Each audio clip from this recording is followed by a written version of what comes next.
काँग्रेसनं शेतकरी विरोधी धोरण राबवलं तर महाविकास आघाडीनं कधी विश्वासात घेतलंच नाही।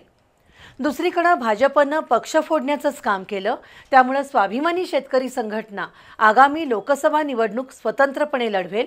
राज्यातील 6 लोकसभा मतदारसंघात स्वाभिमानी शेतकरी संघटनेचे उमेदवार निवडणूक लढवतील अशी भूमिका माजी खासदार राजू शेट्टी यांनी व्यक्त केली आहे।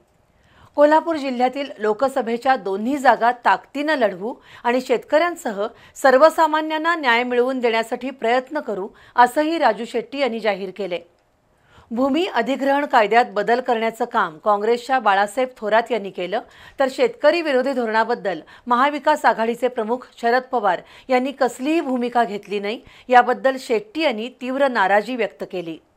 आम्हाला शेतकरी आणि सामान्य माणूस, विद्यार्थी, स्त्रिया, सर्वसामान्य कष्टकरी यांचे प्रश्न स्वतंत्रपणाने मांडायचे आहेत आणि ते मांडणारा, तडपेनं मांडणारा तगडा लोकप्रतिनिधी आम्हाला घडवायचा आहे। अशी भूमिका घेऊन आपण मतदारासमोर जावं।